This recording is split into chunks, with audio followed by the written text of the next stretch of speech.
this is Zoe. Hi, this is Shane. And Hannah. And we are on day 4 of Shane's Dragon's Back Party. And we are just 25 kilometres from Cardiff Castle. And you are listening to the Tea and Trails podcast. Woo! Woo! Thanks, Shane, Zoe, and Hannah. Oh my goodness me. Shane sounded so sleepy. That must be our sleepiest intro. The sleepiest, but the best. Huge congrats to Shane Ollie, who's the race director of Area Events and has just decided to run the Dragon's Back race route non-stop. Did he actually do it faster than you did, Gary? Probably. Definitely a sponsorship deal coming his way from K-Tate, because as the pictures progressed, he had more and more. He was basically just a roller K-Tate. Welcome to episode 85, and this week we talk top tips for finishing an ultra for both first-timers and seasoned pros, because we all know you might have been on that horse before, but it doesn't always behave itself. Neddy doesn't always want a gentle canter, does he? Sometimes the bucking bronco comes out. Thank you to our Patreon partners who share discount codes with our patrons. We have Precision Fuel and Hydration, Velo Forte, Protein Rebel, Tiki Boo, Mountain Fuel, Outdoor Active, Silver Sweden, Active Route, the Centurion Running Store, sportshoes.com, Big Bobble Hats, X Mars, Fallside Farm Cottages, Hugo Coup Projects, Hellfire Events, Red Bear Sports, the Albon app, Retainer Group Cycle Protection, Summit Crazy, Beat It Sports, Lumi Activewear, Phoenix Lights UK, Bridgedale Socks, NAV4, NAG Nutrition, and Ultra Trail 2. Extra shout out to Precision Fuel and Hydration and Protein Rebel. We use their products every month to help fuel, hydrate, and recover. Oh, if only PG Tips would be in there too, because I have the need for tea. I put a tea bag in my tea cup the other day, and I was like, oh, that cup of tea does not taste good. And Evie looked a little bit suspicious, and she's at the age where she's like, can I make you a cup of tea, Mum? She loves doing that. She's like, oh yeah, I knocked them all like into the washing up bowl, but then I put them all back. Thanks, Eve. Let's refresh that pot. If you'd like to save some money, support the podcast and our partners, then please consider joining Patreon. We couldn't do this without you guys. Also, pop over to Summit Crazy if you would like to buy some awesome Tea and Trails merch. Yeah, we're looking at some new merch. I'm not too sure when it's going to happen, but yeah, the guys over at Yugoku Projects, they're working on a Tea and Trails running. Thank you to Precision Fuel and Hydration, X Miles, Phoenix Light, and Protein Rebel for sponsoring this week's show. Have you had a look? I was reading the Precision Fuel and Hydration. I love their email with all the different. Wish I had more time, and it says how long the read will be, and it's as an athlete, it's like 9 minutes. I'm like, that won't take me 9 minutes. I can do that in 2. Let's do this. Anyway, this week there's taste fatigue, how to mix that up. There's a caffeine, how to put caffeine into your running strategy. Basically, take caffeine all through the night. But there's also Robin Cassidy's winner of the Lakeland 100 female race. Her fueling strategy is up her case study, and that's really interesting how she overdid the caffeine. Yeah, you did, Robin. Her fueling, what was really good, and what she says herself, like after about 100k, she lost the will, I think, to eat a bit, and then she saw the wheels come off. Always really good, interesting reflection as well. So if you've got a big ultra coming up, you're looking at fueling, go and have a look at how the top super speedy people do it, and see how that might apply to you as well. I love how the numbers, it's so different, isn't it? I hear some athletes talking about 100 grams north carbohydrate per hour. I think Robin's on about 54 grams of carbohydrate per hour. Yeah. Not too sure of a sodium, even that I think was about 300 and something milliliters per hour. So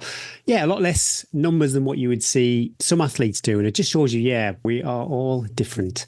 Patrons, you can get 15% off over Precision Fuel and Hydration. Also, if you'd like to try Precision Fuel and Hydration, then new customers can get 15% off the first order with the code T24. That's super simple, and all caps T24.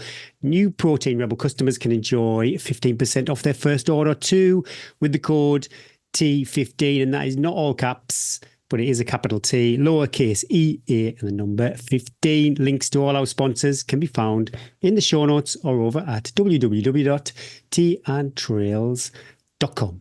Weekly Deeds. Who's going first this week? Weekly Deeds. This is the highlight of everybody's week. Wants to know what a very dull, middle-aged, 40-year-old mother of 3.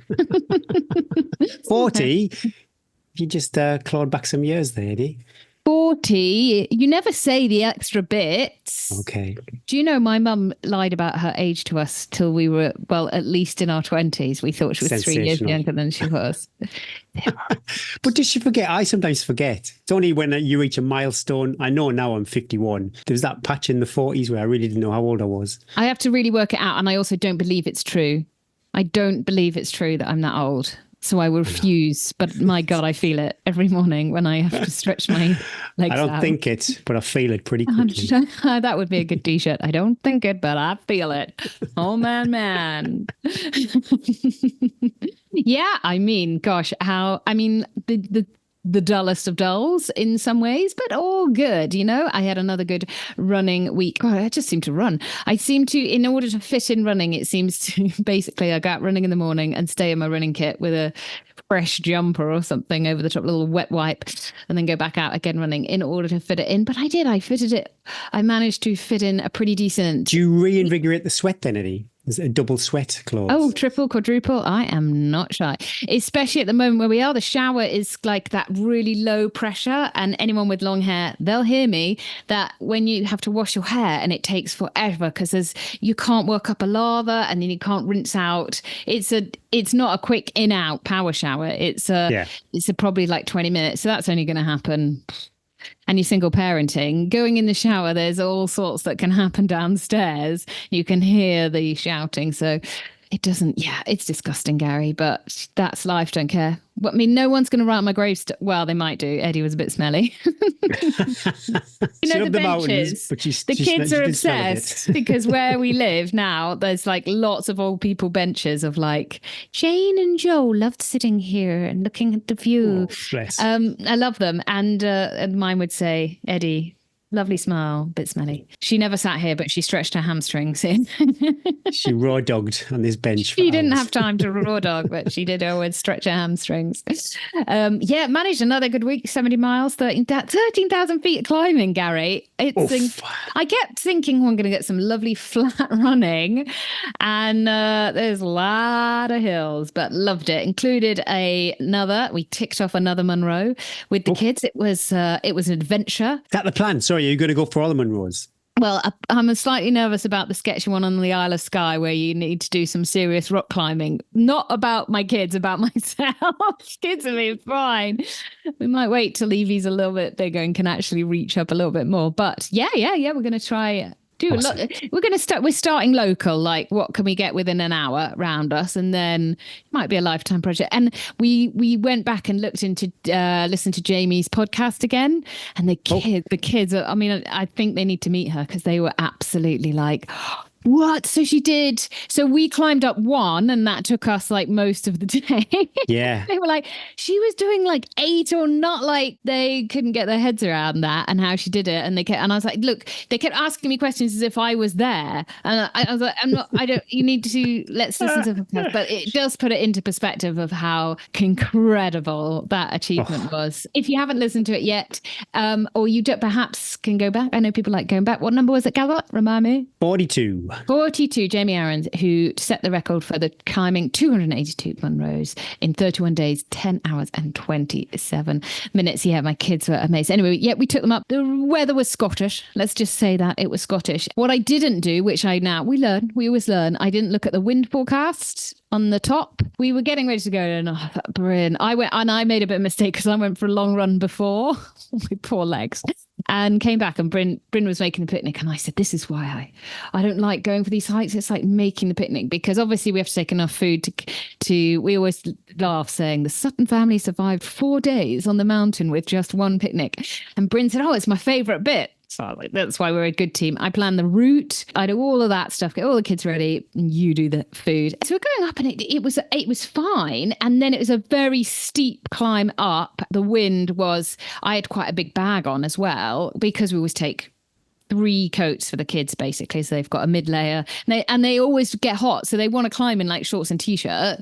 Yeah. And I end up then carrying like 3 people's mid layer fleece, coats, hats, gloves, blanket, first aid kit. I was literally like a couple of points holding on, thinking, when do you, and I didn't take my pulse, which was a bit stupid. When do I say, do we turn around? We got to the top and put on all the clothes we had for Evie, because the boys are that much bigger and heavier. They're absolutely fine. Poor Eves was like, but they love it though.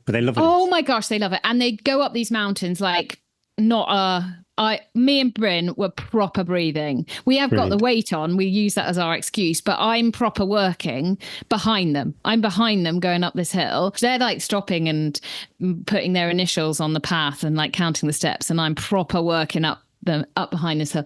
We got to the top. Then it was like a bit of an open bit across to get to the summit. And Eve's just stood there and was like, if I move, Mum, I'm going.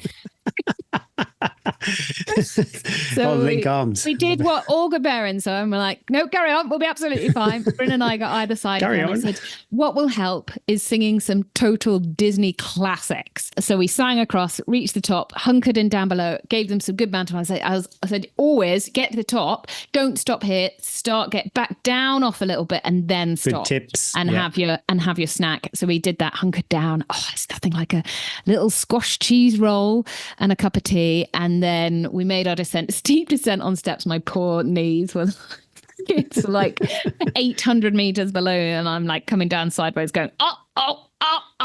And then we had a beautiful picnic in the heather. Oh, it's lovely. It was perfection. Brino always is amazed because he's like, how do you do this? Like, you don't flap when you're on your own. I'm like, it's a lot less when you're on your own. I'm not worried about anything. I'm not worried about myself. I'll be absolutely fine. As soon as I put the kids in the mix, I have that slight, always like anxiety that I just don't want to be that parent. I don't want to scare them off, especially when you're only 9, having an experience that you don't enjoy. I always want it to be enjoyable. So I would always turn around if Eve had really said, this is too windy. Because when you're 4 foot nothing, it must feel... like it was. So we had a look at what the wind speed was, up to 50 kilometers an hour at the top. And so that when you're only 4 foot is very strong. And I thought, well, that's a good guideline to have, that is the limit of what I would take the kids up. If I saw 50 I would have set off. Yeah, I would say anything above that, Eves wouldn't have been able to stand up, and that would be... So it's good to know. I would go up to 70 myself. Up above 70, you're on your hands and knees. You've got the locks going over your head, basically. You said as soon as you just either see a shelter, like a cairn-style shelter, and then the or wind you just drops drop off the summit. Yeah, and get your kit on. Make sure that you have a ton of kits, especially for sport people as well, because they can't generate the heat that we can. I've seen that as the kids have got older as well, that they are better at they don't feel the cold as much. Like we were fine, really. I had a soft shell, that Montane Fireball jacket, which I love, and a t-shirt, and I was sweating with that backpack on. And we came down straight to a cafe. Huge. I made a poor decision in the cafe. I'm a fruit scone girl or a flapjack. But I was really hungry and I fancied a sweet treat. So I went for a blueberry muffin, Gary, and it was Well, that sounds sensational. It sounds sensational, but I think the flapjacks and the scone were like homemade, and the blueberry muffin was the ones you get in Starbucks that are like factory processed. Do you get envy, food envy? I was so disappointed. Bryn had like a lemon sponge. The kids had like these thick chocolate sponge, and I had and I really wanted to go and get another one, but I thought I can't be that, because I'd never let the kids go and get another one if they didn't like it. So I had to, and then my pot of tea, it gave me a cup and a half of tea, like a small teacup. I'm not going back there. Or trip. 3-star. 3-star. There's definitely a market for a web page of climbing Munros with kids. That's there. That would be easy. But then the cafe trip afterwards, that would be the big seller. Where to go and the size of the teapot to ratio of. Thinking about the cafe about 2 hours before the run's over. Oh yeah, it's a morning thing. It's like we're going to climb up this and then we're going to the cafe. So yeah, loved it. Loved a day out in the hills. I was absolutely bushwhacked then. After that, we came back. back and didn't really move off the, watched a couple of Traitors US back to back. Ooh, okay. Everybody was pretty tired up about that. What did I see advertised? Race Across the World is on as well. Celebrity Race should we Across the try World. and get into that? Should we try? Good TV. The kids call it Race Across, hitchhiking across the world, because all they do is sit in cars. And on Saturday, I had such a good weekend. Saturday, I went to the Wild Heart Runners, which is, it's a coaching company, but it's more than that. It's a community that has been set up by Debbie Martin Consani and Karen Nicol. And they were having a social run, which wasn't too far. And so I invited myself to go along. To go along and meet everyone. I left a bit late, got there a bit late. It was all a bit, I'm not used to having to get up and get out. I'm used to like nice cup of tea. And anyway, we had a sensational run, just over 6 miles, just under 3,000 foot of climbing in 6 miles. Whoa.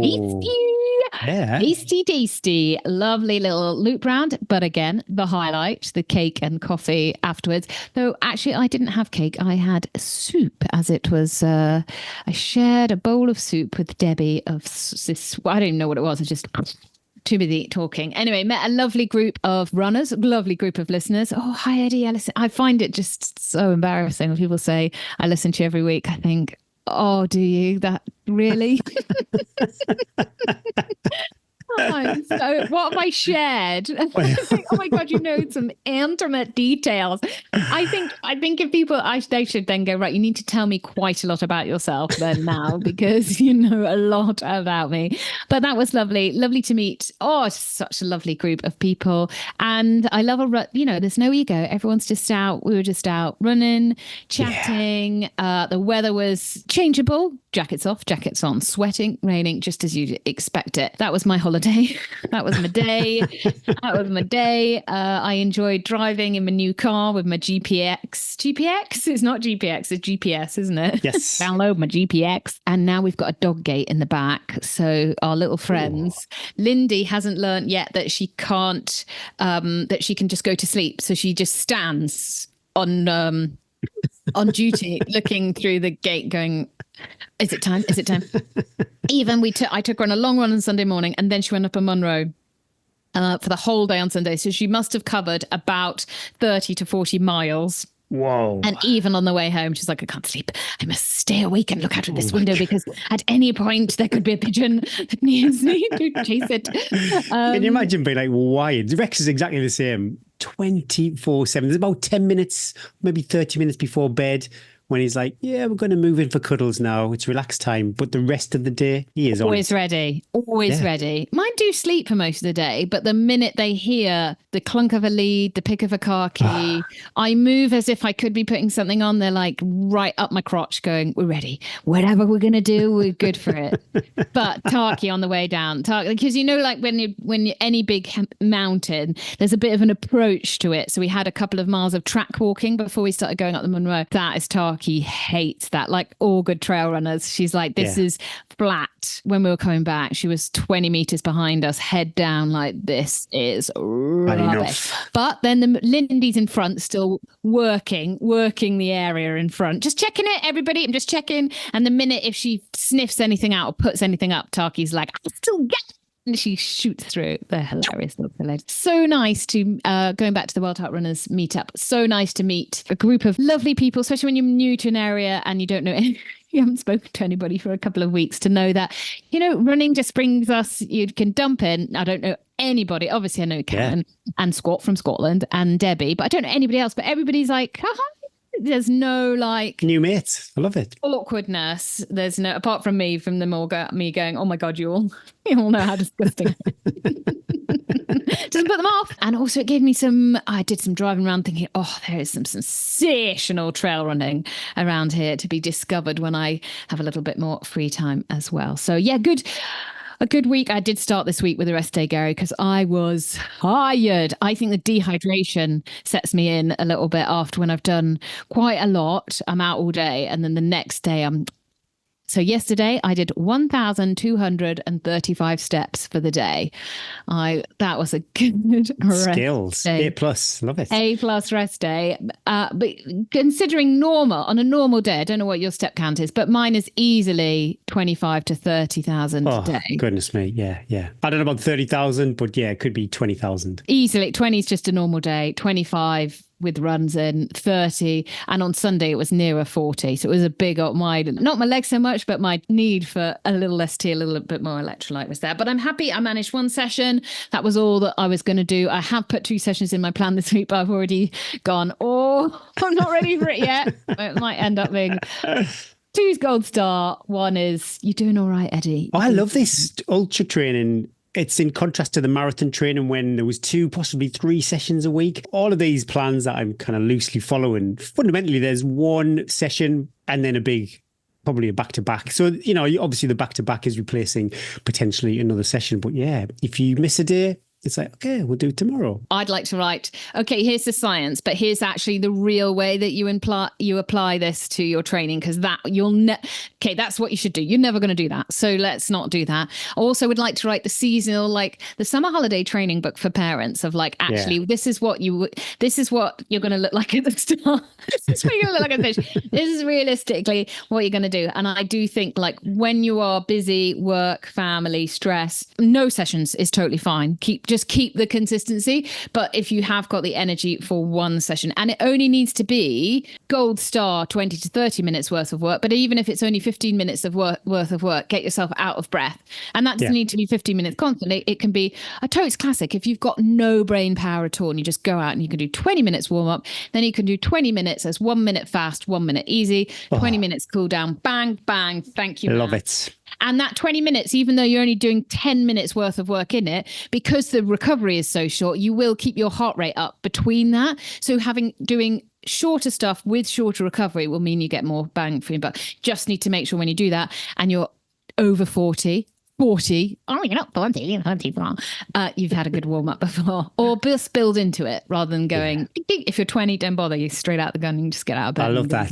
If I haven't got the mental capacity, the bandwidth for it, minutes or 2 minutes. 5, 4, 3, 2, 1 is another let's just get a well, yeah, because once you've nailed the 5 and the 4, you're on your home and you're warmed up and you're like, I could destroy this. It's absolutely classic. So I'm pleased. Another good week. I would like a little less hills, but I don't need to be specific. And there's lots of hills on the Winter Downs 200. So yeah.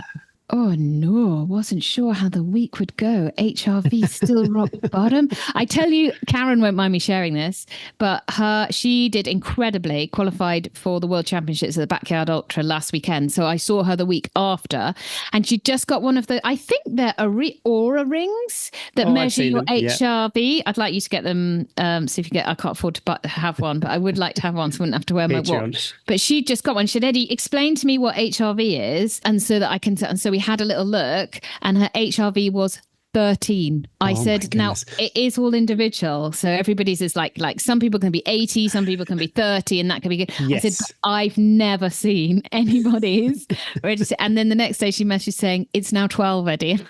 You need to sensational numbers. Sensational. That is the lowest numbers. So if you feel bad about yours, think of poor dear Karen. Well, mine was rock bottom, but it did pick up over the week, thankfully. But I did my session.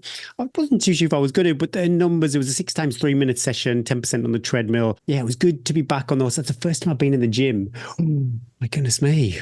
Sheesh. Well, was it like in Traitors where they'd done the red cross on your face in the gym membership and they had to like scratch it off? That's some new machines.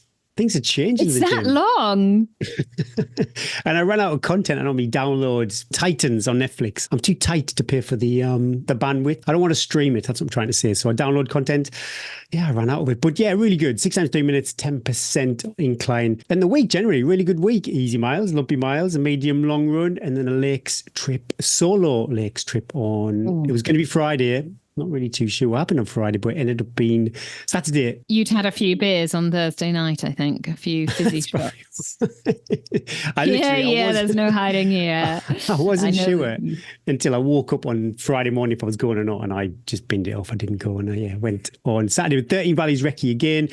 I need to do a little training camp just to get those elements of the route that I've not done yet. So what I did, back on the precision fuel hydration shoes, I thought my memory served me right. That was my big trigger points for Lakeland 100. So I thought, just get back in there, try them out. And yeah, when I was looking at them, just about to eat them, I really thought, no, because it's too soon for this. But it went down fine, no vomiting. I've been nursing, been carrying around this bar of, I don't know what race I did. It might have been York Marathon. So goodness me. Gary, this is making me very nervous. Did you eat it? I did eat it, yeah. Well, I thought I've got all this stuff I just want to get rid of. So this high five banana bar, whatever it was. When I opened it up, it's obviously gone off because it was like a perfumey smell. It would smell of bubble gum. It wasn't a good, but I sat there for a few minutes at Borrowdale Youth Hostel just forcing it down. So I did. Your face. I needed the carbs. Thought I'd roll the dice, Eddie. It was all okay. But I went from Keswick. Anyone who knows the 13 Valleys route, basically the route goes from Keswick to Honister, and it does a big looping path round to Borrowdale. But if you know the lakes, you can chop off all of that loop. And just from Stonethwaite area, before you get to Honister, you can just drop down to Borrowdale. So that's what I did. And then I went from Borrowdale to Ambleside via Grasmere. And you were saying about the tarmac section. When you leave Grasmere, or even coming into Grasmere, and then basically when you leave Ambleside, that is a lot of tarmac running. So on paper, you think, oh my goodness me, I'm going to get my average pace down a bit. This is going to be good running. But 6-7 miles when you are at about 78 miles into the race. I hear you. That's going to be pretty. You have got a couple of, obviously in Ambleside, you do stop at the checkpoint, but then you're out running again on tarmac. AC/DC, Thunderstruck on repeat. That's all you need. That's all you need. But it was good. That on. I enjoyed it. There was a couple of little nav errors that I'd done previously in the past coming into Grasmere, so we ironed those out. And yeah, I'm just planning a little training camp, a little YHA night in Coniston, and do 2 out and backs. And then I think that will serve me well for the rest of the run. Busted back to Keswick. I love that. £2 bus. Long may that continue. Whoever's in charge. You have a little snooze? No, I loved it. I was just raw dogging on the bus. I was just looking at all the people, all the dogs on the bus. You can't look around. That's not true raw dogging. You can't enjoy. Yeah. You have got to just go and stare. So you need to work on that. You had too much enjoyment in that. We'll go raw dogging together. I'll take you. Oh, what a journey that would be.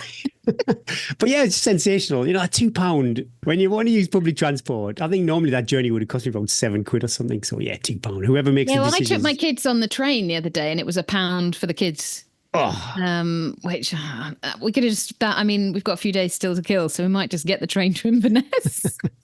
How long's this journey, Mum? It's 4 hours there, and then we're just going to stop and get the train back again, and that is our day done. But I tried a treat when I went to, this is a conflicted treat actually. The Cornish Bakery, they're like a chain shop of little bakers. You get lovely coffee, pasties, little Portuguese tarts, that kind of stuff, and they do a spiced cauliflower and onion bargee pasty.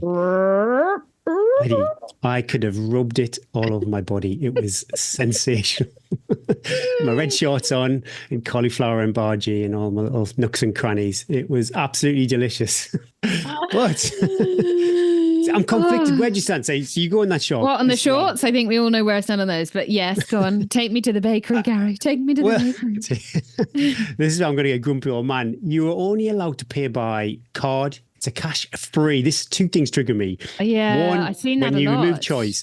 But when they say cash free, so this way, see, principles either cost you money or they cost you emotionally. And so I really don't want to go in this shop. So right. You are so right. Yeah. Okay, well, I really don't want to go in this shop because they removed the choice, but I love that spiced cauliflower and onion bargee pasty. Yeah, but I know your principles as well. They can be you stand by them, but they can be easily bent to fit your need for a bargee. What really pissed me off, they phrased it, we're cash free, as if they're setting us free. And I don't know anywhere in history where removing choice enables and makes people free. So come on, Cornish Bakery. I understand they'd prefer you to why be cash. would you be cash free? What would be? Because I understand why people would want cash. Yes. For reasons For the shop itself, it's secure. So you don't have to hand it. Oh, okay. Yeah, security. Yeah, there's that. You don't have to cash up the till at the end of the day. It's super easy, I suppose, as far as transactions are concerned, as long as the system's working. So I understand and obviously the banks make whatever percent. There's nothing I love more than when I get in a shopping queue, when I've got little old John or Joan in front of me and they get their purse out and they're counting out the money for their shopping. And I just love watching them going. Yeah. Cornish Bakery. I've got my 20. No, oh no, Joan, you can't go to the Cornish Bakery. John, sorry. No onion and cauliflower. But if Gary's there, it'll shout you one. I don't mind paying. Well, I know what you did. You were like, yeah, I'm still going to go in. Well, I had two and bought 4 Portuguese tarts as well. You kept that quiet. You dirty dog. Decent week though. 73 miles for the week, 9,000 feet. Oh, hello. Eddie just chopped you out with 1,000 meters. And I did a long run Saturday, and then it wasn't quite a medium long run. I think it was like 10.5 miles on Sunday, but it was quite flat trail. So it was actual consistent running. And 18 miles of walking in there too. So there's definitely that time on feet. And I think that's why my steps are probably through the roof lately, because an hour and a half, 2 hours of walking recs pretty much every day. Yeah, I loved it. And the heart rate variability, like I said earlier, is in the green, feeling much better. I've been very thoughtful too after my cash and card conflict in the Cornish Bakery. I've also been thinking about pride. I've been very mindful. I'm not projecting this on others, because I felt pride in things I've done. I've felt pride in my children and loved ones. And I was really curious. I'm not religious. I'm not preaching. My goodness me, don't cancel the podcast. But I know pride is a sin. And I was just curious, why is pride a sin? And then this week seemed to, I don't see if I've interpreted the Bible. I've not read the Bible. So how I interpreted pride this week, it was highlighted because of all the A-level results. And again, it was very prominent where we shared that athlete who was talking about want and need. And a lot of these kids at this moment in their life, they needed those grades. I know A-levels don't define how your life's going to pan out, but at that moment in life, to get the university places they actually did need certain grades. So yeah, then it kind of spun me back to pride. Why is pride potentially a bad thing? And do you want me to say why? Oh, well, I'll tell you how I've interpreted it, and maybe let's do this. Gosh. Okay. Well, so if I was potentially going to gush over Esme, for argument's sake, but without really thought about the kid who's now in clearing. Yeah, but you are thinking about them. You're not thinking about them. This is why it's wrestled with me all week. Why is pride a bad thing? Why is pride a sin? Does being prideful of something make you think that you're better than other people in some ways by saying, look what I've got, look what I've done, look what my child has done. We are therefore better than you. Is that what pride is in some ways? Which it could be seen as, but obviously that's not what you are feeling. I think pride is a funny word to do. Like if your child does something, you're proud of them more often because of how hard they've worked. Well, I suppose it's expressing that pride, isn't it? It's like however you express it without being mindful of whoever was, maybe, I don't know, if you're in a race and you were proud that you won a race or you were age category. But you would be proud because I put in a load of work. I put in a load of work for that. And so I'm proud that work. But then the doo-doo is, the guy or the girl. Yeah, exactly. So it's like all these things, like the cash and the card, like saying, I don't believe in it, but I'm still going to. But yeah, I should read the Bible on pride. Why? You've got your holiday coming up. Take it with you and start off with the Old Testament. And work your way. I went to a convent and we could not get over that the nuns had read the Bible, and then we used to try and like test them of bits and read out bits. Poor nuns. Thank you, X Miles, for sponsoring the main interview this week. X Miles is a one-stop kit and nutrition shop. Don't forget, patrons can receive 10% off over at www.xmiles.co.uk. Because of Gary's recent incredible success of the highs and lows of Lakeland 100, we thought we would do a little chat between Gary and I, you guys love this, on some top tips for successfully completing an ultra, whether that's your first ultra, looking at doing your first ultra, or you've done many but are still looking. We're always learning, and we will learn from each other. I hope you enjoy our chat about how to run a successful ultra.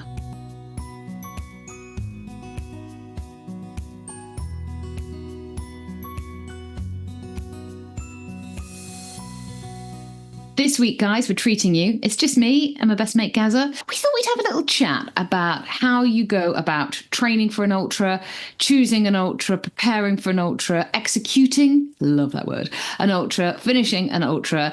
We got, experience. We're highly experienced. Veterans. Well, we're veterans. Oh my God, it's all.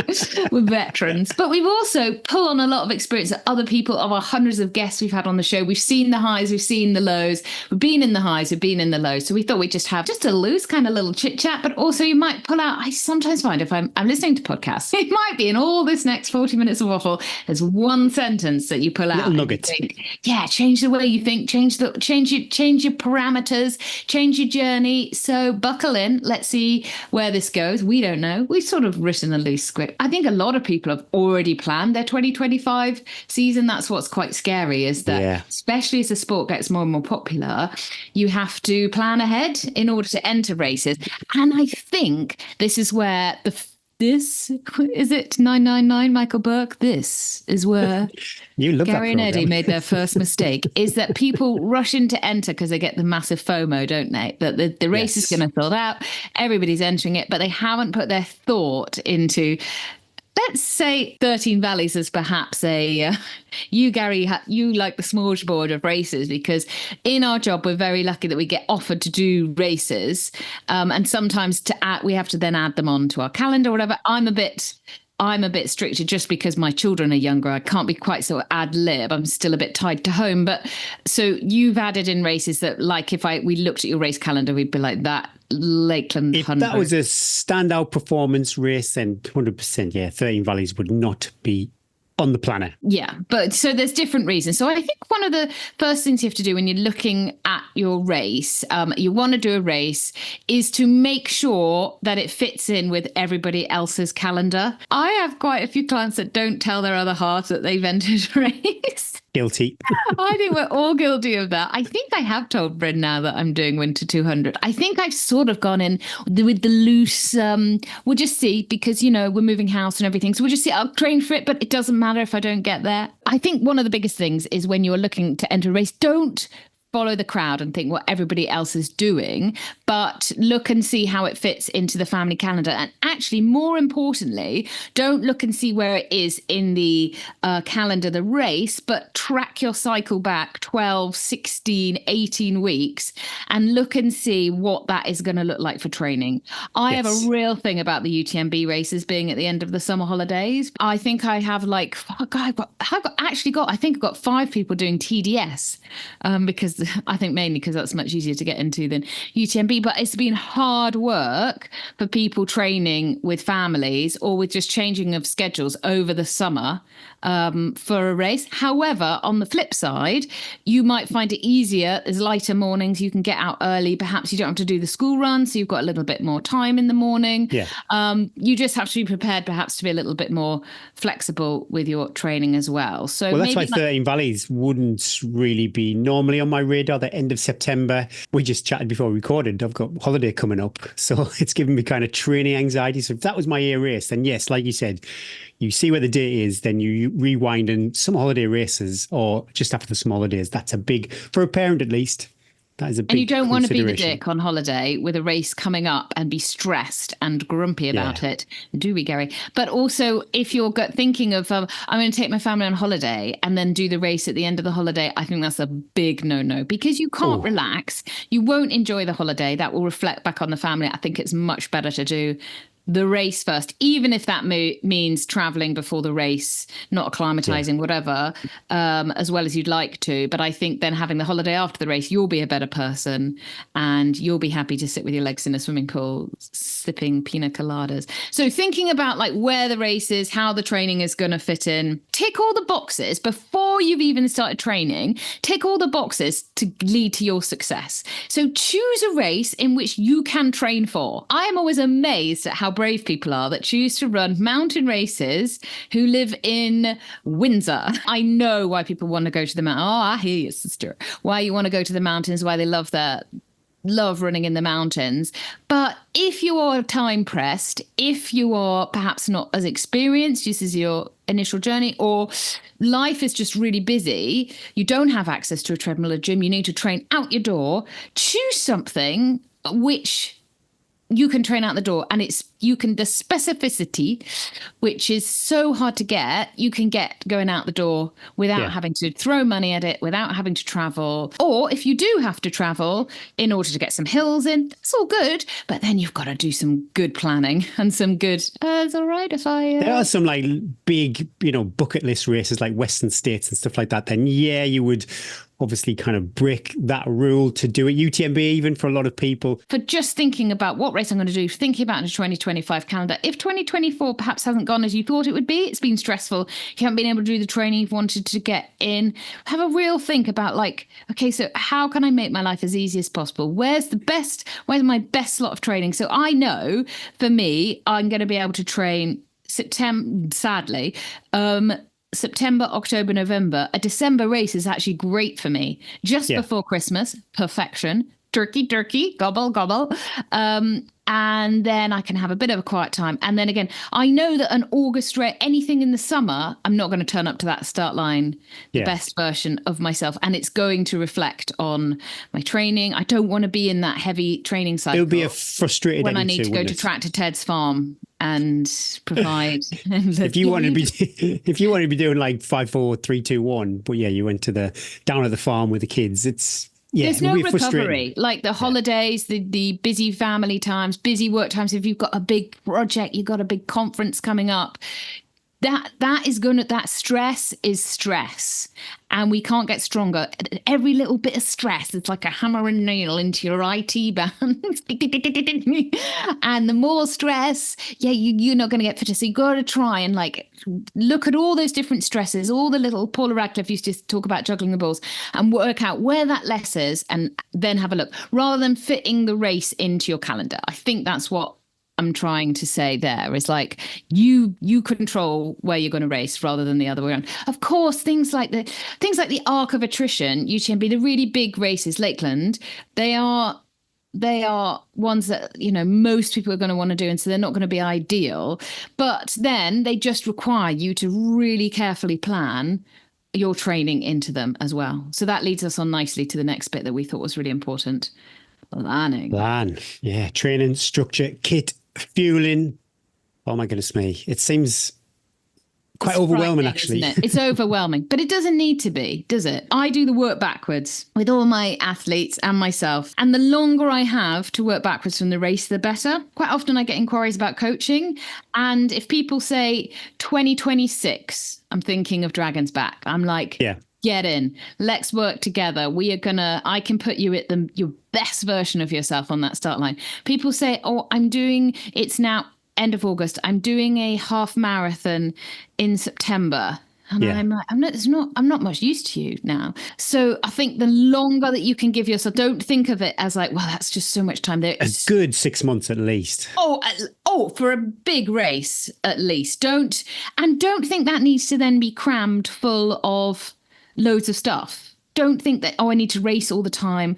The more you train, consistency is key. So having a long-term plan. I also love a 1 year, 3 year, 5 year, where is this going? Have you got structure, or do you just chuck in races?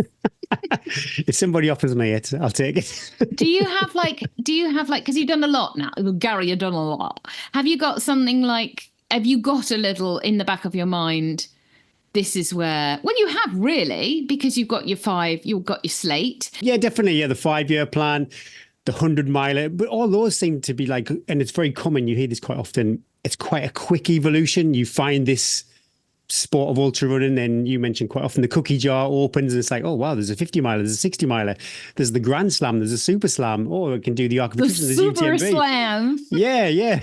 And then before you know it, within say 2 or 3 years, you've gone from a half marathon on the road to a 100-miler. Say the Bob Graham round, you plant these seeds, they percolate for years, and then over the years you think, I'm ready for this now. I've got my mountain legs. While there were road legs and there were trail legs, and then they go to the mountains. So there is to say there's not a long-term plan is probably not completely accurate, but yeah, definitely plan it. I think having patience in that plan as well. That's why I was saying about athletes, like really thinking through how you're going to turn up to that start line, being fully prepared. Being fully prepared means that you are much more likely to finish, but also to have an enjoyable experience. Yeah. So you're not just training to finish, but you're also training that the race. I mean, our ultra race is fun. We all, I think, all both of us, 40 miles. Our experience of racing is quite traumatic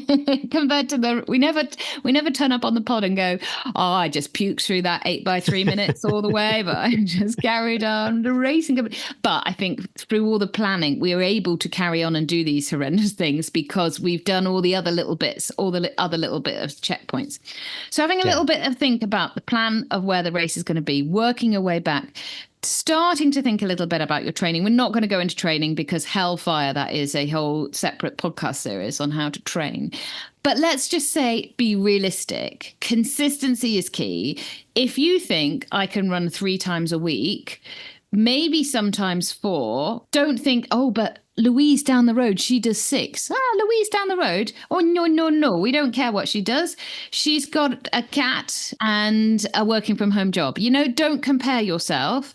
You've got to do you. It's as simple as that. You've got to do you. And the most important thing is to be consistent. Set the bar low and achieve week after week after week. Tick the boxes rather than at the end of every week go, I set myself that and I didn't manage it. Be realistic and be consistent with your training. It doesn't need to be fancy. You just need the key ingredients of a long run, and your long run might be 40 minutes to start off with. Well, fundamentally, my week is a long run, maybe a back-to-back long run, one workout, and then lots of easy stuff. You've got to be able to do what you can recover from. So there's no point putting in 2 runs a day if you've got no recovery time. I would say too, also, a lot of people will, and myself included, they'll pick a plan offline. They might buy a book. They might pay for it from a popular influencer runner out there. If week 1 of that plan, hopefully you can get like a little taste of what the plan's going to be. You might think, wow, that's a 100-mile mountain ultra race plan. That's fantastic. I've got 20 weeks to prepare. If week 1 scares the living daylights out of you, then that plan might not be appropriate for you. What I always say as well to my clients when we start is that you should be bored in the first few weeks of your plan. You should always feel like you should be able to do more. That is a good place to be. There really should be only 2 weeks in your training cycle, 2 to 3 weeks where you think, when nothing else, even as a mom, a dad, working, those 2 or 3 weeks are hard. Life's quite hard. You're tired. Training takes priority. That's the only time in that kind of 4 or 5 weeks maybe before the race, when you're doing your longest run, when you're doing your highest volume, where everything is a lot, but the rest of it should be consistent with life. Yes, we are the people as ultra runners that don't choose to take the steps if we don't have to, that choose the seat in the cafe if there's a seat, or the seat on the train. It doesn't give you energy in the rest of your life. It takes that energy away, but it's being able to live the rest of your life as well. So now, a minefield of when you're starting running, or if you're going, oh my gosh, you're going to do something like the spine, is the kit. Where do you start? How do you you get the kit list, don't you? Simply, you fundamentally have to follow a kit list. How many people have looked at the kit list 2 days before the race and gone, oh my goodness, I need a long-legged base layer or something.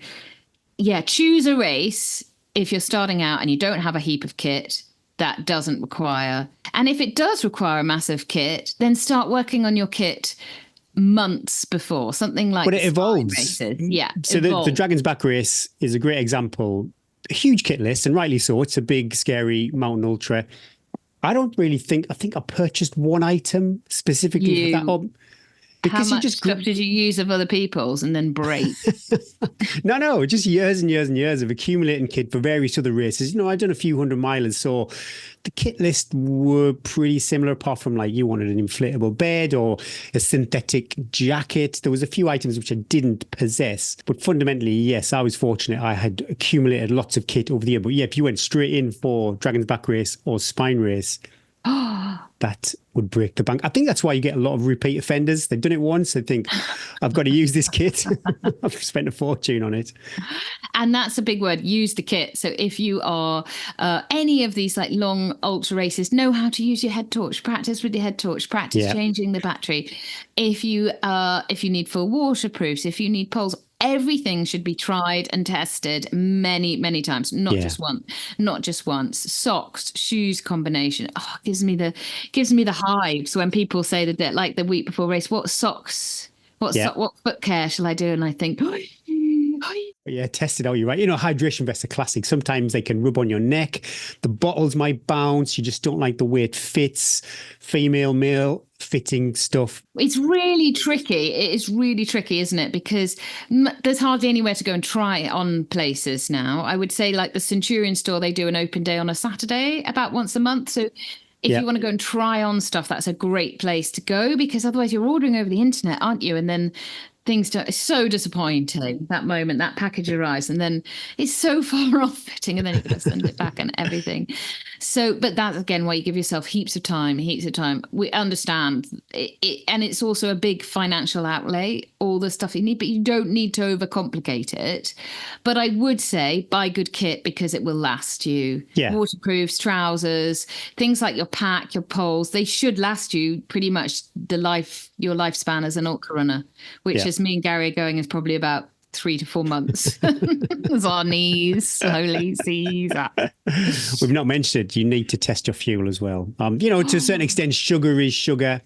There's that fructose and glucose. I think they prefer like a 2-to-1 ratio for sports fuel. But yeah, if that doesn't work for you and a bag of Jelly Babies or a bar Kinder Mint cake does, oh my goodness me, it's super important you test your fuel out. I tell you a great way to test your fuel as well is if you're going on long runs with friends, see what they're eating and then just go get a few of those. Yeah. That's how I discovered peanut M&Ms. Peanut M&Ms, classic. Yeah. Fruit loaf, you just have a look at other people's snack bags and go, what you got in there then? You want to share? We're not going to go into the deets of fueling. We talk about that so much, but yeah. Super simple. Every 20 to 30 minutes, put something in your mouth. That should be a life lesson. What about going through the night, Gary? Like looking at races where you're running through the night.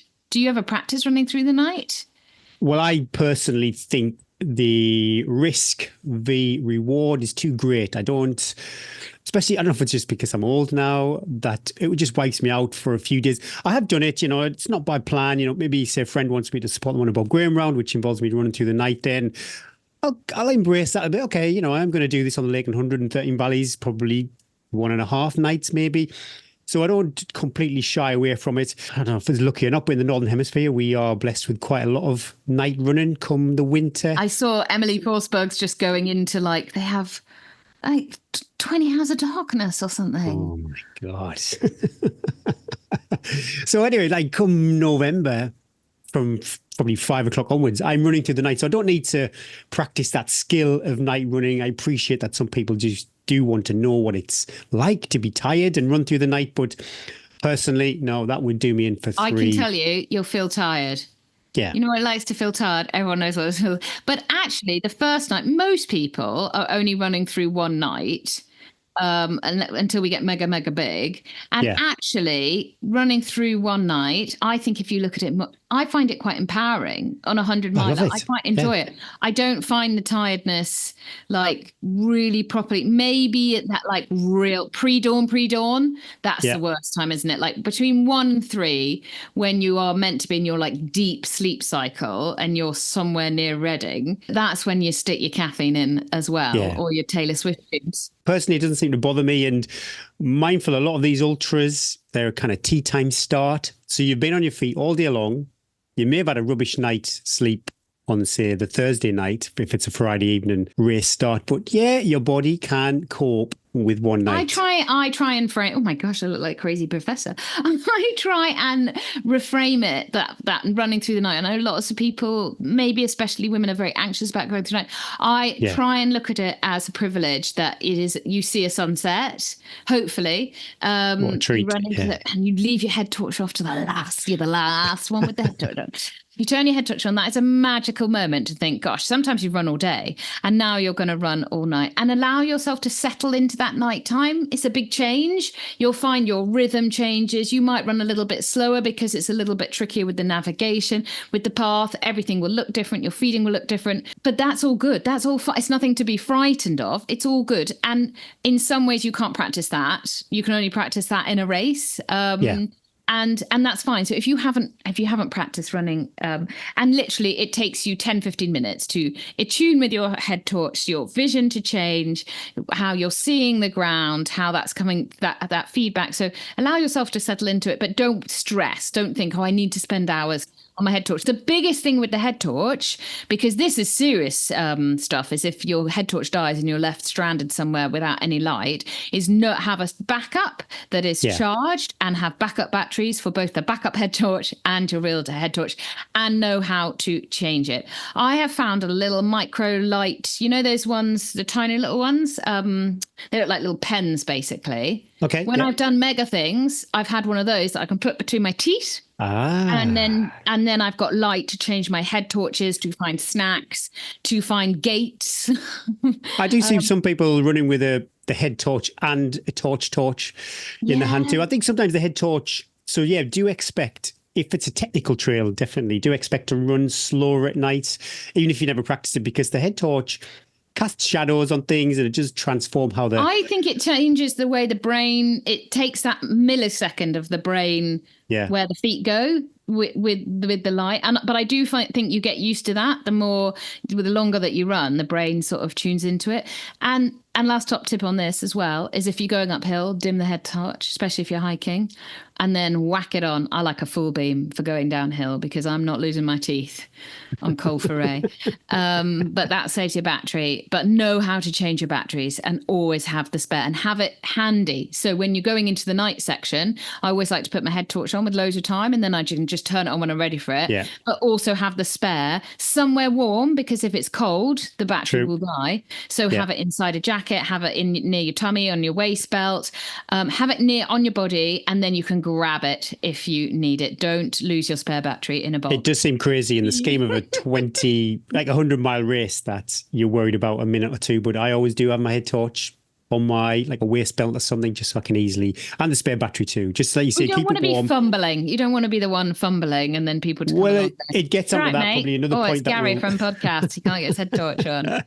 We might talk about being asked. It's that whole making things easy for you to do. So if I've got my waterproof jacket or my head torch in the backpack, it's probably coming out. Do you wear something under your head torch? Because I have to have a bandana or a hat or something. I like the imprint. You go straight on onto forehead. Skin. Yeah. Ooh, that gives me a headache. Can't do that. I have to have like a light in the summer, just like a light headband. Yeah. And then I've seen that. Like You've seen that. That's that all right with you? Tea and trail snood works well. Oh, a little thick in the summer, but it's nice padding on my. Maybe it's because my brain's so big. That's exactly what it is. What does your race plan look like, Gary? You like a stats guy? Are you a spreadsheet guy? Well, I love the spreadsheet when it's kind to me. I don't enjoy it when the wheels have fallen off. And Lincoln 100 is a classic example this year. What's on your spreadsheet? Because everybody has different things on their spreadsheet as well.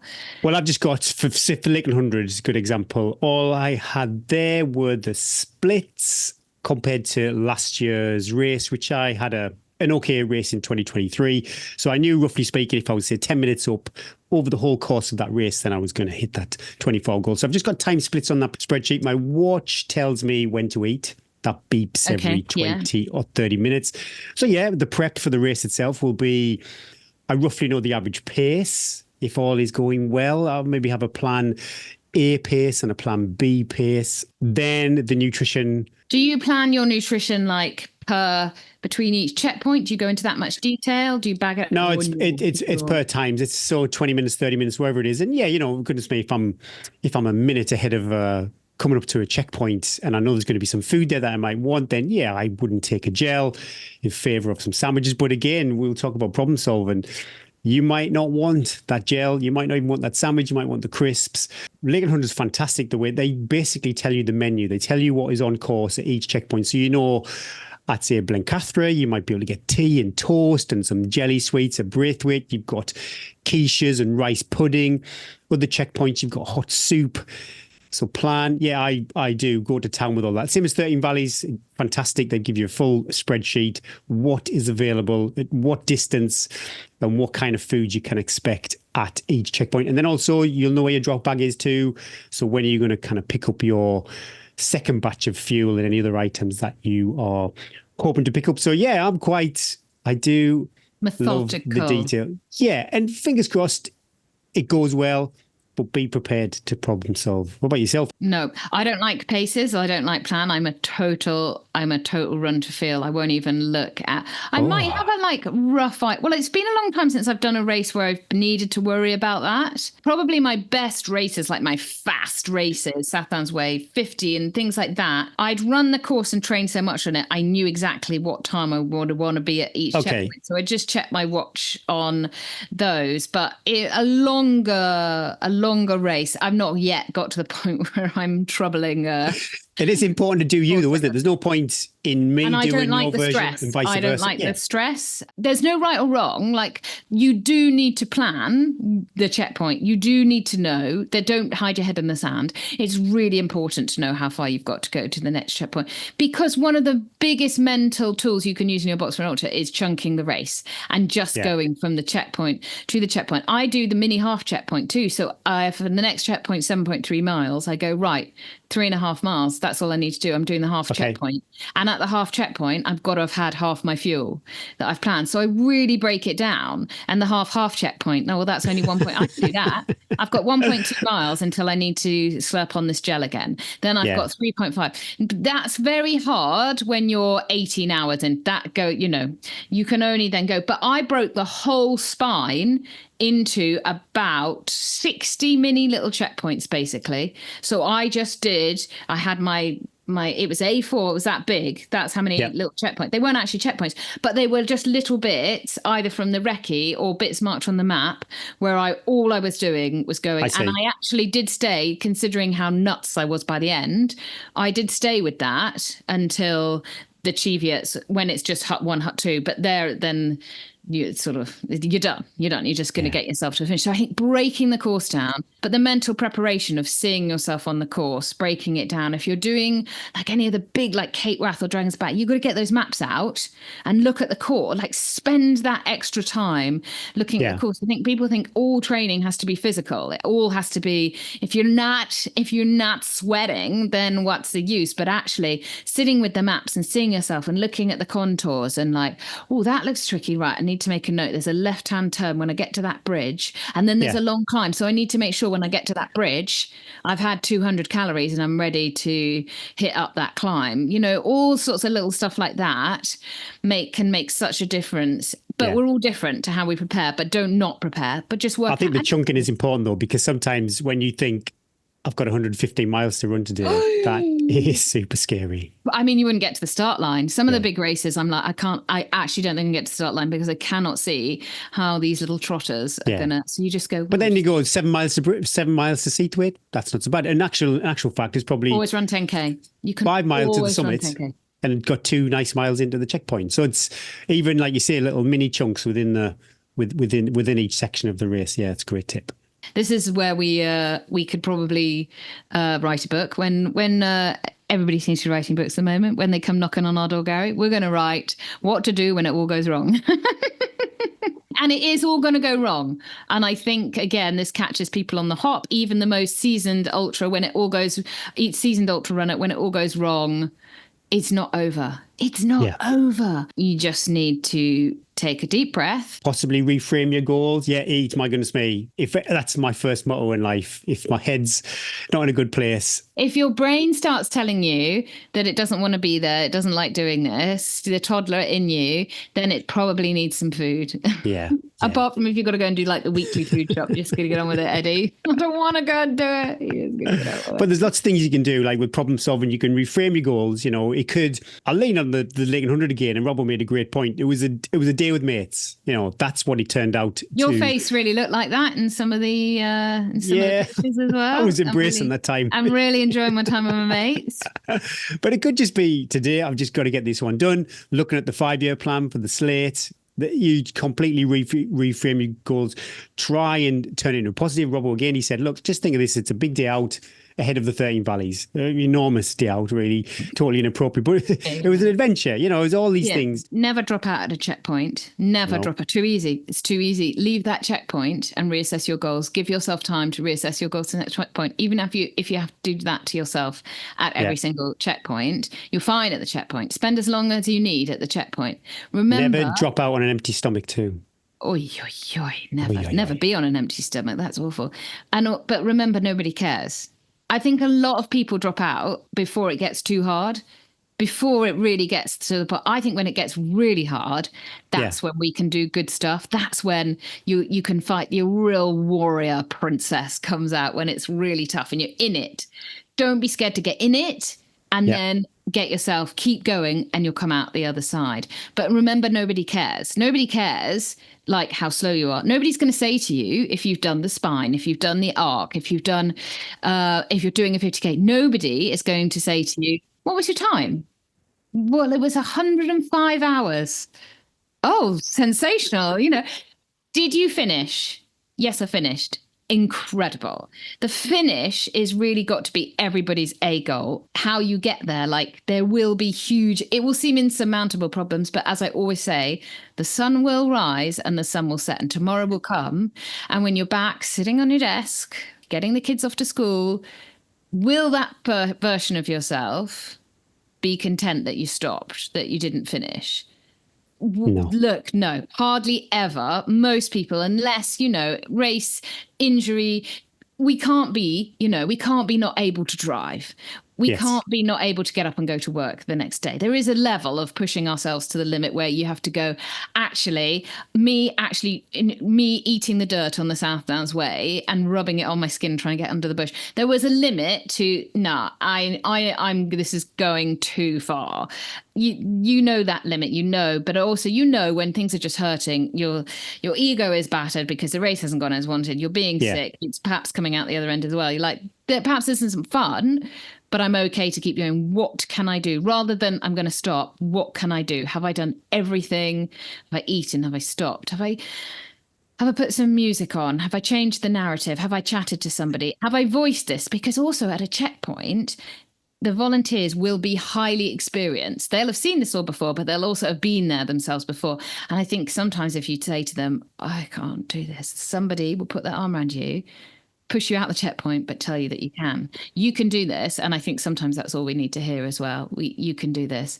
Well, embrace yourself. Yeah. We love doing hard things. That's what gets us up in the morning. You just got to get in it. And once you're in it, you won't want to get out. And that, I'm sure that's what's addictive about it. Yeah. Is that? But everybody will. Everybody, even at the pointy end, everybody at some point in any race, a large ultra, will question their life choices. I question it at the start. I question it 2 miles in when I can't breathe.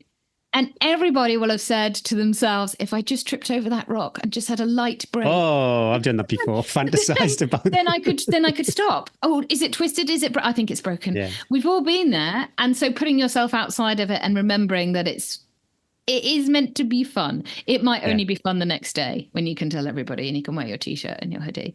But if you're not chasing cut-offs, one last thing from me, if you're not chasing cut-offs, this come up quite a few times with guests on the podcast. Take that time in a checkpoint. Lake 100, I think even Ambleside, they've got beds. You can have a sleep there if you want. So if you are not, like I say, if the Grim Sweeper's not close behind you, and that is if that's the difference between you getting to the finish and not, take 10 minutes, have a sleep, have a cup of tea. I need to learn that. That's one thing I need to do. The finish. It's got to be the finish and finishing. Out of it, I always think that's all these goals, all this training, all this talk, all this kit talk, is all nothing if you haven't got it in your brain that you've just got to get to the finish, and that it's not easy. It's really, really hard. It's really hard. really, really hard.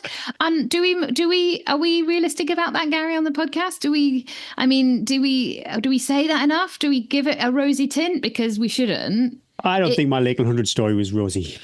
I don't think any of my race story. I'm waiting till I go. Yeah. You've had a few rosy. You had a Manchester Marathon. You were like, yeah, 2023 Lakeland 100. Yeah, that went pretty well. But generally speaking, I think we share the rough with the smooth. It is really hard. Whatever you see on Instagram, it's lies. And whatever you see on social media from races, you're not going to see Eddie with sick all down her front, running along, hanging over her poles, shitting in a bush. You're not going to see it, but that's eating what your own puke.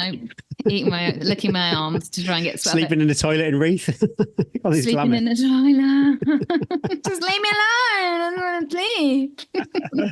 Yeah, be prepared. It is going to be rough. But probably most of our listeners, actually, it isn't their first rodeo. Yeah. On a race, actually, I never have a distraction as far as, say, music or something like that. We differ greatly. I know. Well, I see quite often people have the Shocks headphones. Hannah, Northern Traverse, she was rocking her Shocks from, where did I see her? Going up to Grisdale, Tarn. So, yeah, if that's your thing, if you think you need a distraction, definitely do that. That could come in many forms. It could be music. You could be singing out loud. You could be maybe counting steps. It could be anything, just something, whatever works for you. Yeah, if you can try and have a little distraction. This seems like super obvious. I can't believe we've never said this from the off. Really pace yourself. There's no prizes for a Strava crown or a PR on that first climb on an ultra. It's a massive, massive race. If you come home and you've got a crown or a PR coming out of Coniston on the Lakeland 100, but then you've walked the last 20 miles, referring to myself here, actually. Yeah, there's no problem. But we all do. I understand. Oh, you all do it. You men, you all do it. You very rarely see a woman go out too fast and crash and burn. Women, 99%, we are really good at pacing ourselves. And there's nothing I enjoy more than seeing 40 men go in front of me down a trail and thinking, I know most ultras I'm going to finish in the top 10, top 15 of this ultra. Yeah. And so if you're running ahead of me, you're either a top 10 male or you're going too fast. But it probably feels easy. And that's the hard thing, isn't it? Because if you talk to people, they'd say, oh, it feels easy. It feels easy. Yeah. Nearly always if I'm running along the side next to somebody there, and I'm like, you're sweating. When you see the patch of sweat on the back, it's like, you're sweating, guy. You need to, if you think it's easy, run easier. And if you're not sure and you're going ahead of the first female and you think, take it back. You are going to enjoy that race so much more. And it's not just us saying this, like, don't be a dick, go off too fast. There is, everything burning through your blood glucose, your heart rate being too high, losing too much fluid, everything. By going off too fast, eat that first 90 minutes of a 40-hour race, you can ruin it. Yeah. So start slower, and it's so much more fun to be Pac-Man than it is 100%. To be the Eaton. What an end to, say, you're doing a 100-mile race or a 50-mile race, and you're the person that is just, like you say, Pac-Man your way through the field at the end. It's brilliant on a road marathon. That's really, if anyone's ever done that, that's a wonderful place to be. But on a 100-miler, you just keep picking these people. You see a little dot in the distance. Oh, slowly to mama. Hopefully they're doing the race. God damn them. And then you're like, I've just spent 2 hours catching you up, and now you're going to run the same paces. Next one, be asked. Stuart and Joe said about this when they came in the podcast. Put that jacket on, eat the food, take the stone out of your shoe, whatever it is, be asked. Stop, assess the situation. I remember Dragon's Back race, totally out of character for me. It was so hot. I felt dehydrated. I was famished. I found some shade. I found some water. I stopped. I had 10 minutes, I think, just scoffed on a few Vela Forte bars, had a good drink, dunked my cap in the water, assessed that situation. Yeah, obviously for, I think, 20 minutes going up to that point, it was like, something's not quite right here. Yeah. Be asked. Save yourself, because sometimes it could be. Well, like if you've got a stone in your shoe, it could actually be like a 10 out of 10 pain, but it's not really serious in the scheme of. You've not pushed a baby out of you. Fair enough. But it's not like serious in the scheme of life. But if you don't manage it, that the pain of the blister, whatever it is. Oi, oi, oi. Yeah, it could be race ending. So yeah, 100% be arsed. Got another quick one. Walk. And this sounds super obvious because especially in a mountain ultra, you're going to be forced to walk whether you want to or not. And that could be quite an eye-opener if you are new to the trails. I think it's the early walking that gets people a lot, isn't it? Because you would never, if you're going for a long run, walk like a small incline. You'd always be like, oh, I feel all right, I'll jog up this. But when you've got 100 miles ahead of you, you need to walk quite early on. If you think, I'm running up this hill, would I be running up this hill post 30 miles? Probably not. Switch to a hike. And that's where recce's are good because you do then appreciate the terrain that you're on. Yeah, super important. I wonder if there's a metric actually. Oh yeah, there's good stats out there that say where you switch from hiked. But I'm a big believer in that you switch when you feel. If you feel, oh, should I walk? Walk. Training camp. If you can afford, maybe this is more important actually. If you can't get to the trails before the race, maybe factor in a training camp, and if you can get some mates along, even better. Definitely, yeah. 3, I'm doing a training camp for an upcoming race, and it's a little bit close to the actual race itself, but that's just the way my life is currently. 3 to 4 weeks out would be. I prefer it nearer 4 weeks out than 3 weeks out because there's a lot of fatigue that can come from that. And so you don't want to run. If you think, well, if I do it 3 weeks out, you're basically having a 3-week taper then. So I think a little bit further. I know you're not, but then you've done a lot. So it's not like your this little training cycle is a bit different. But a little bit further out allows you to have that big spike in volume to recover and then have another like 10 days worth of training before the taper as well. But you do want it quite close because you want to remember it as well. Yeah. Oh, the navigation value. I just do through my little recce's for 13 Valleys. Sprinkle your soul on the course a little and you'll find it when you I remember coming into Bordeaux 3 times. Sorry, Grasmere. I've come to Grasmere 3 times. I've only got it right. Actually, I've not got it right once, but now I know where I keep going wrong. So hopefully on race day, we'll get it right. Yeah. If you're not, to be fair, some people aren't bothered. If you're not chasing cutoffs, you're not chasing positions, then little 500 meters down a road that you shouldn't have done. It's not the end of the world, but for a lot of people, me included, that would be quite triggering if I'd put extra distance under a race. Find a friend. If you are running, Robbo said this actually last week. During the night, he gets a bit lonely. So this year, it was quite nice that we could stay together. So if you can buddy up with a friend, I don't know how to phrase this, but don't be a creep. Appreciate some people might not want you as a friend on the trails for that period of time. But it's been going on a few years now, guys. But it can feel lonely. Yeah. And so you might just need to lean on someone. Ask them though. Ask them and then ask them again an hour later and then again an hour later. Don't just hang around with them until they run away from you. But yeah, sharing the miles. Yeah, they can pass a lot quicker. Even if there's no crack, it's just nicer sometimes to be with someone. Oh, just hearing another soul out there. It's amazing. Right. Hope that's helped everybody. Just a little bit of waffle this week as people are thinking about next year, approaching big races, thinking about big races. You might have listened to all of that and gone, I do all of that. And you are. Oh my God, you're flying. You're incredible. Or you might know, I could tell my mate that. Or I never thought of that. So hopefully there's a little bit, I always find I've learned new things from you, Gary. I know. It's incredible. Sensational. But you can, you can always do more than you think. Your central governor, he or she is telling you. Just override it. I do it every single day. It tries to take power, but it will not let it. Ultimately, it wants to protect you, doesn't it? That's what it's doing. But you can do a lot more than what you think you can. You did sign up for it.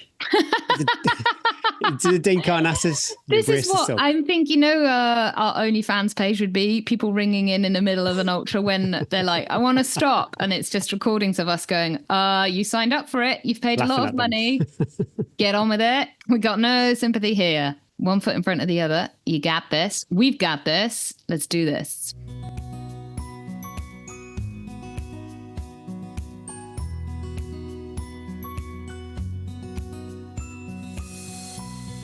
Thanks, Phoenix Light, for sponsoring our Strava Club and Tales from the Trail section. Don't forget, patrons can enjoy 10% off over at www.phoenixlight.co.uk.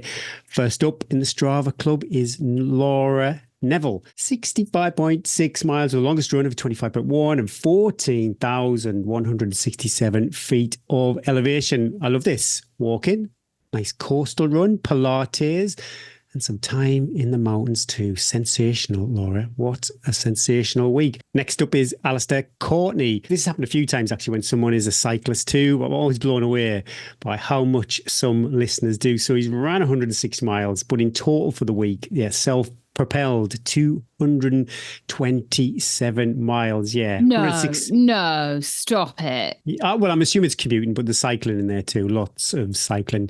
But 106.6 miles for the week with the longest run of 21.2 and 9,521 feet of vert. Yeah, lots and lots of cycling. Last, but by no means least, Marianne Mitchell looked like a fabulous week up in Scotland. Lots of exploring adventures. She actually did a lot more elevation than Strava gave her credit for. I'm not too sure why Strava robbed her on the Strava Club, but when I looked at her profile, there was lots more going on. But yeah, running 57.9 miles with the longest run of 15.7. And the elevation, she did loads more than that. But as far as Strava said in the Teen Trails group, anyway, it said 2,379 feet. But like I say, I think it was like 14,000 feet for the week. So I'm not too sure what happened there. But the heaviest of flexes has to go to Shane Oley. Comey Castle to Cardiff Castle in a Warner. Incredible. 380k. Just let that sink in. Unbelievable. Helped along the way by his mates. It just looked perfect. I don't think it looked perfect. I think it looked terrible.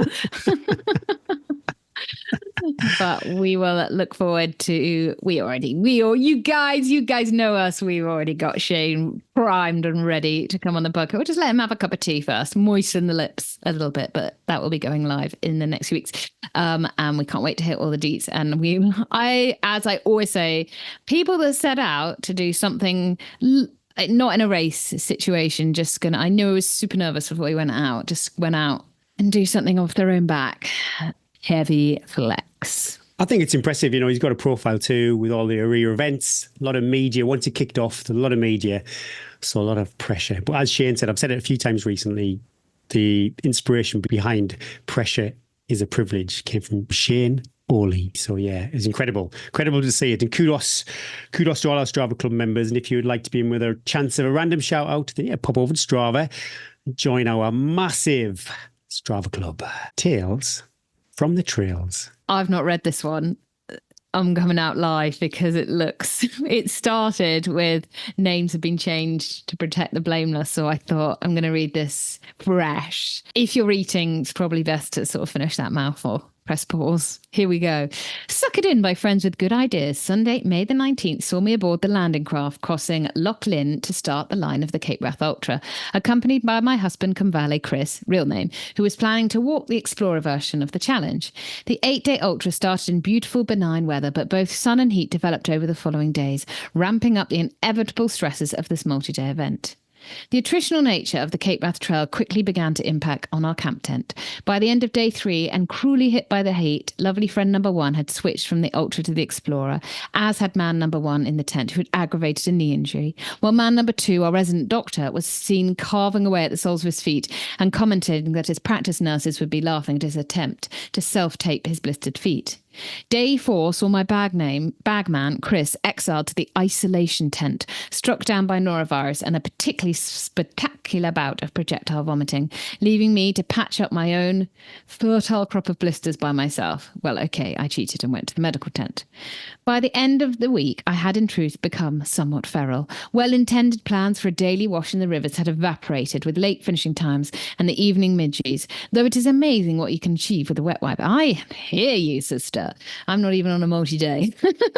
Day 6 had been my toughest day, and I'd struggled to eat on return that evening. So by the next morning, it's safe to say my brain wasn't functioning fully. At least that's my excuse for what subsequently happened. Oh no, I'm moistening my mouth. Chris and I were both desperate for something savoury to carry with us to eat during the day.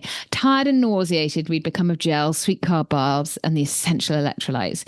We had with us some flavoured tuna sandwich fillings, which, while having the texture and look of of pouch dog food, when slapped into a bedroll, did at least meet the basic requirements of being solid, savoury, real food. My camp admin was struggling by now, and my poor tent mates were routinely subjected to me turning out that bleeping Autolieb, bag to find whatever I had carefully packed away at the bottom.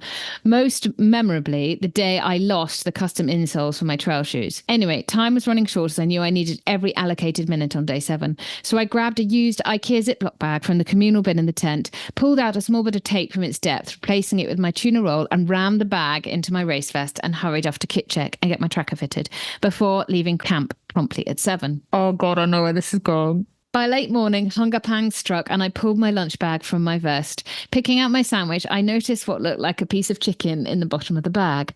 I flicked that out on the trail, and ravenously bit into my tuna roll while thinking about how it had gotten there. But by this stage of the week, my brain was perfectly happy to sideline such concerns and not worry too much about finding an immediate answer. Nutrition was key, and down went the rest of the sandwich. And on I plodded. It took some time, but it slowly dawned on me exactly what the chicken could have been. And that perhaps the bag had belonged to man number 2, the self-help guru with feet problems, and someone already famous on the podcast, having earned 2 mentions in recent weeks. Gratefully, Chris had convinced the medics of his swift recovery from the norovirus and was able to return both to the Explorer Challenge and to his real job for the week, overseeing my admin and keeping my deteriorating feet in some sort of order. With massive help from 10 mates, lovely friends, number 1 and 2, who guided me across the pathless bogs on day 7, leaving me to concentrate entirely on where I next placed my feet, which by then were well and truly battered. I cleared all the checkpoints, and day 8, the second Sunday of the event, saw Chris and I cross the finish line together at the Cape Wrath Lighthouse, having successfully completed our respective challenges. A fabulous event run through spectacular landscape. Add it to your bucket list, but do be more attentive when picking up plastic bags. Kirsty Barker, Keswick, Cumbria. Oh, I actually gagged when I read that. I couldn't stop because I thought, this is disgusting, but we've all been there, Kirsty, and I'd have done exactly the same and just eaten it away. I like that idea of if you want to do it with a friend or a partner and they are not up for running as far, but they could do the Explorer and you could do the full event, and then you're still sort of like, you got a bitch back in town. But if you want to do something together, a bit of a love run, but you're both not up for doing the full thing. But I always think if you do mega stuff with your partner, then if you've got family, you've got to go back, or someone's got to drive back, someone's got to do the washing. It's a tough gig then, that recovery week afterwards. God, if you go into that though, I appreciate, fair enough, if you're doing the full Cape Wrath or the full Dragon's Back race and you end up doing the Explorer or the Hatchling, there's some disappointment in that. But if you enter it from the off, that's what you're doing, you would have a sensational, no rush, no pressure week. Yeah, but still a huge journey as well. Especially if it's going to be your sort of first foray into that sort of thing. Thanks again, Phoenix Light, for sponsoring Deals from the Trails. We love sharing your tales from the trails. Keep them coming. Please email them to hello@teaandtrails.com. We've got 2 hot 5-star reviews. I am hot this week. I think that's how people would describe me. If you know when you're like, describe Eddie in 1 word for my bench. Hot. It's in your bio. I had to write a bio for a conference that I'm doing, and hot didn't come into it, sadly. Simply a great podcast. Had to write a review of the latest episode with Jenny, such a brave and inspirational woman. Thank you for bringing us such great interviews. This was one of the best. Webo 9997435 via Apple Podcast. Jenny, oh my goodness me, Jenny was awesome. I met a fellow podcast co-host at the weekend, a Scottish one. I don't think I can mention it. It would be like free advertising. It's a Scottish podcast, and he is sensational. Anyway, we were sharing podcast. Only us true podcast hosts. You don't really get what it's like. You don't really get what it's like. But he said his favorite part was interviewing the guests, and I said it is such a privilege to be. We meet people over Zoom, never met them before, don't know what they're like, and then we have to ask them, really, tell us about your life. Do you mind telling us all about your life? But what a privilege that is. And Jenny's story was up there with had us both sort of on the edge of our seat and incredible courage. And I know that has affected, and lots of people have loved the telling of her story. So thank you very much for leaving your review. Webbo. I got another one. You feeling hot, Gary? You look hot. Do we Just read it? undo- Because undo that zip a little we haven't bit. got another review, so we might not have one next week. Oh, no, let's read it and then let's get this team to work. Jeopardy, I love it. Jeopardy! Fantastic for this new trail runner. I'm new to running and even newer to trail running. But Tea and Trails is giving me plenty of tips, advice, and inspiration while contemplating my running future. Gosh, big news. That said, there are always plenty of laughs, and the guests are generous with their insights and experience. Every new episode has plenty of golden nuggets to look forward to. Cash or card this week. It's incredible. That's a golden nugget. Keep them coming, Eddie and Gary Truman via Apple Podcasts. Right, Gary didn't want me to read that out because that was the last one in our box of treasures. So if you send one in, you are almost, I want to promise because I don't want to be taken to court, guaranteed to be read out on the podcast, which is incredible. And then you can play it to everybody you know, work, the lady in the chicken shop, ice cream shop, Sainsbury's. Chicken shop. Is there such a thing as a chicken shop? I'd love to see your high street, Eddie. Oh, the chicken shop. Oh, I was only thinking this morning, what's happened to high streets? Like, What's happened to the chicken shop? What's happened to the chicken shop? But there's no shops on the high street. Like, I need There's to get no the kids. fishmongers anymore, is there? I need to get the kids some pens and pencils for school. Exactly. But there's no shops. I don't need, well, I'd happily go into a charity shop to buy them, but they're selling the old Jones crockery. You want a coffee and a cake? You're all right these days. I'm sorted. I want an ice cream. I'm sorted. I want a sporran. I've got it. But actual pens and paper for school? No chance. No chance. All I want is a chicken shop. That's on your bio.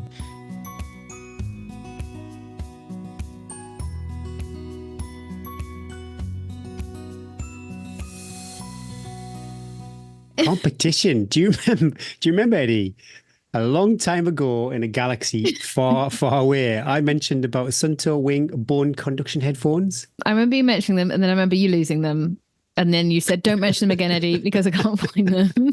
Well, they're back, and I've nearly finished the review. I need to do a bit more B-rolling. Once I've done that, it will be uploaded this week. And what do you need to do? Well, if you're a legend, tier, or above Patreon, you do not need to do anything. You all go in the hat. Thanks for your support. But everybody else, when I've uploaded the video, you need to pop over to YouTube, like the video, and type in the comments Suntour Wing. Do they only work with the Suntour watch, or do they work with like a phone? No, they're just proper headphones. Yeah, they don't work. You don't need a Suntour watch to use them.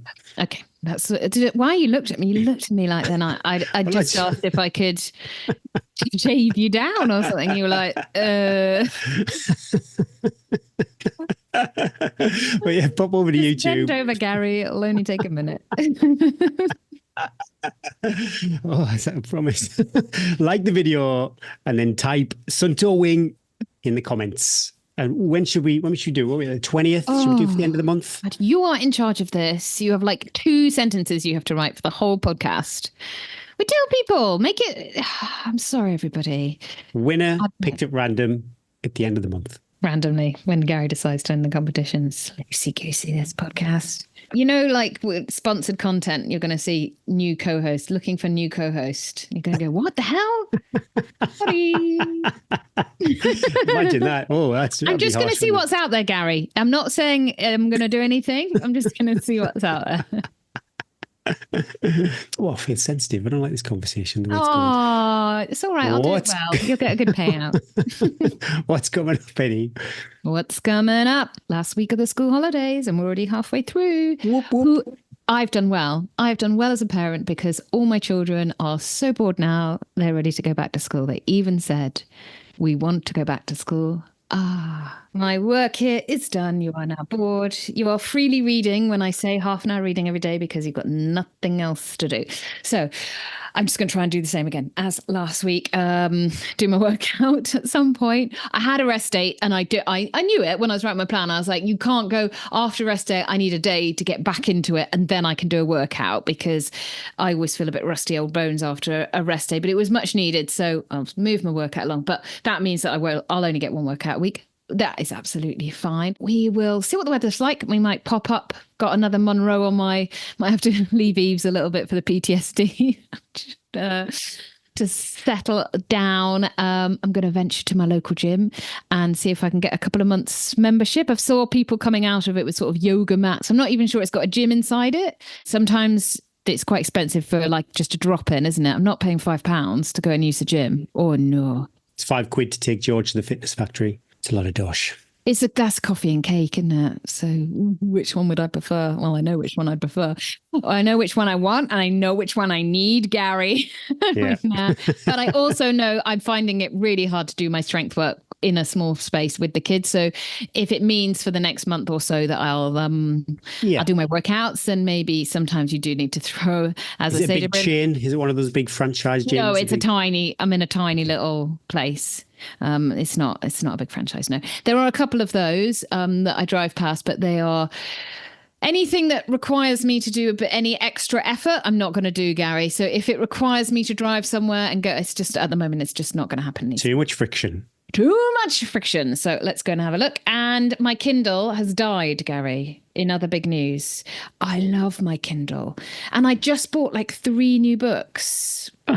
And I can't get it charged. This is terrible news. So, guys, I need a book recommendation. You know what I like, dear listener. I don't like anything scary. I like a good story. I like a twist. I don't mind. I don't want any killing. Anybody read any good books recently? Why can't you just buy a new Kindle? They're like £70, aren't they? Why can't I just buy a new Kindle? Well, it's well used, isn't it? It's not like you're just going to gather dust. If I just brought in a new Kindle into this house, Bryn would be like, he'd turf me out and say, you wait till your birthday to buy a new Kindle. Just pretend we're sponsored by Amazon. The big bucks. Anyway, I'm trying to, any new book, and they need to be available at my local charity bookstores.